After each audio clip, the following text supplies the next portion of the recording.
ఊరడించు మాటలు. సహోదరుడు భక్తసింగ్ గారి పరిచర్య నుండి సేకరించిన అనుదిన ధ్యానములు. వినుట వలన విశ్వాసము కలుగును, వినుట క్రీస్తును గూర్చిన మాట వలన కలుగును. రోమా 10:17. కల్దీయుల ఊరను పట్టణంలో అబ్రహాము ఆస్తిపరుడును బహుభాగ్యవంతుడునై ఉండెను. దేవుడు అతనిని ఆ పట్టణమును విడిచి తాను చూపించు దేశమునకు వెళ్ళమని చెప్పినప్పుడు అతడు వెంటనే లోబడెను. అనేక మంది ఎక్కడికి వెళ్ళుచున్నావని అతనిని అడిగి ఉండవచ్చును. అతడు నాకు తెలియదు అని చెప్పి ఉండవచ్చును. ఆ పట్టణంలో దేవుని యందు విశ్వాసం ఉంచినవాడు అబ్రహాము ఒక్కడే.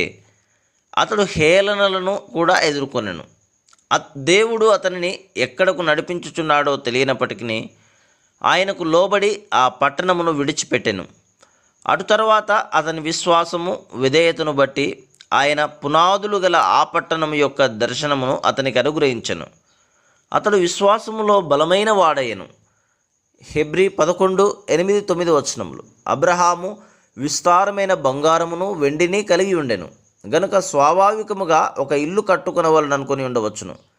కానీ అతని జీవితమంతటిలో ఇల్లు కట్టుకొనుటకు కానీ స్థలము కొనుటకు కానీ దేవుడు అతనిని అనుమతించలేదు.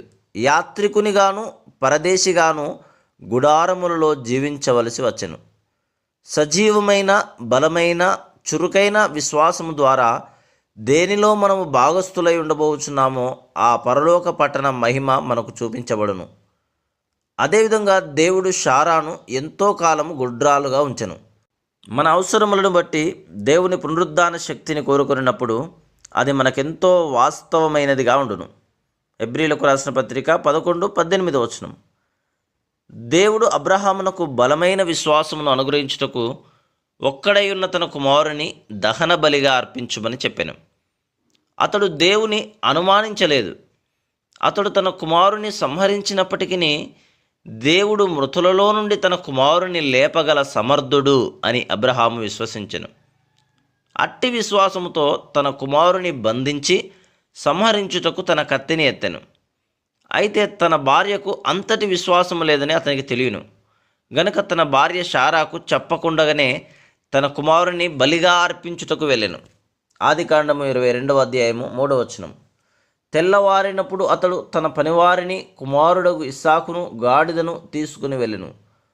ఒకవేళ శారాకు చెప్పిన ఎడల ఇస్సాకును బలిగా అర్పించనివ్వదని అతనికి తెలియను.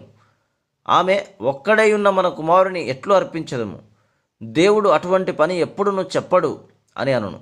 అనేక మార్లు ఇలాగుననే మనము కూడా ప్రశ్నించదుము.